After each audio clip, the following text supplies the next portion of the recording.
hello लोगोफोर दिनै मोनसे गोदान भिडिअ नोंथांमोनखौ जोबोर बरनाय थाबाय 2021 बोसोरा जोबलांनोसै आखायाव मात्र से दाननि सम दंबायो बेबादि समावनो रिलायन्स जिअ थामहिनबा नोंथांमोना जुदि जिअनि सिम बाहायोब्ला जोबोर गिदिर आपडेट ओंखारनानै फैबाय मानोना फैगौ गिबि डिसेम्बर खालारनिफ्राय जिअनि गासै रिचार्जनि बेसेनखौ बारायनाय जासिगोन 21% रिचार्जनि बेसेनखौ बारायनाय जासिगोन होननानै जिअ कम्पानिया फोरमायनानै होदों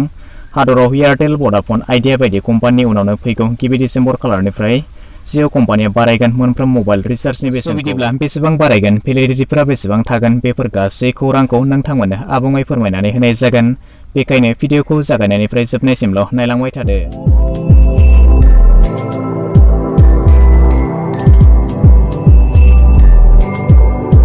जिअनि गोदान मबाइल रिचार्ज प्लान बायदि नोंथांमोना बेवहाय नुनो मोनदों जा मबाइल रिचार्जखौ नोंथांमोना 75 रां थामहिनबा 75 रुपिस होनानै जिअ फन मबाइलनि थाखाय नोंथांमोना 3 GB इन्टारनेट डाटाजों लोगोसे जोबनो गैयै रायज्लायनाय 5G SMS जों लोगोसे नोंथांमोना 28 साननि थाखाय मोननो हादोंमोन बै रिचार्जखौ नोंथांमोना दा 91 रां थामहिनबा 91 रुपिस होनानै सोनो नांसिगोन थामहिनबा रिचार्ज खालामनो नांसिगोन बेबायदिनो जिअनि गुबुन फारिफोरा जाबाय फारियै नोंथांमोना बेवहाय नुनो मोनदों जाय रिचार्जखौ नोंथाङा सिगाङाव 129 रां थामहिनबा 129 रुपिस होनानै सोदोंमोन बे रिचार्जखौ नोंथांमोना दा 155 रां थामहिनबा 155 रुपिस होनानै नोंथांमोना सोनो गोनां जासिगोन बेबायदिनो 149 नि रिचार्जखौ नोंथांमोना 179 रुपिसआव 199 नि रिचार्जखौ नोंथांमोना 239 रुपिसआव 249 रांनि रिचार्जखौ नोंथांमोना दा 299 रुपिसआव 399 रुपिसनि रिचार्जखौ नोंथांमोना दा 479 रुपिसआव आरो बेबायदिनो 444 रांनि रिचार्जखौ नोंथांमोना दा 533 रां होनानै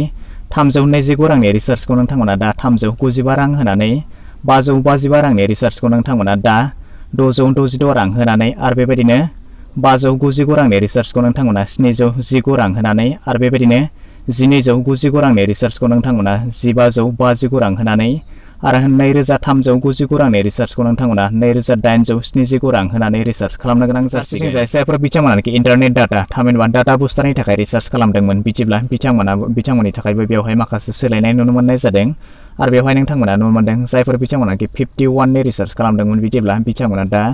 61 रुपिस नोंथांमोना रिचार्ज खालामनो गोनां जासिगोन आरो बेनि थाखाय 6 GB नोंथांमोना इन्टारनेट डाटा होनाय जागोन आरो जायफोर बिथांमोनाखि 101 नि रिचार्ज खालामदोंमोन बिदिब्ला बिथांमोना 121 रुपिस पेड खालामनो गोनां जासिगोन आरो बेबायदिनो जायफोर बिथांमोना 251 नि इन्टारनेट डाटानि थाखाय रिचार्ज खालामदोंमोन बिदिब्ला बिथांमोना दा 301 रुपिस पेड खालामनो गोनां जासिगोन नाथाय बेफोर गासैबो सोलायदोंब्लाबो नोंथांमोना बेवहाय मोनसे खोथाखौ नोजोर होब्लानो जाबाय जे बेवहाय भेलिडिटिनि जेबो सोलायसोल' खालामनाय जायाखै मात्र प्राइसनिल'सो सोलायसोल' खालामनाय नोंथांमोना बेवहाय नुनो मोननाय जादों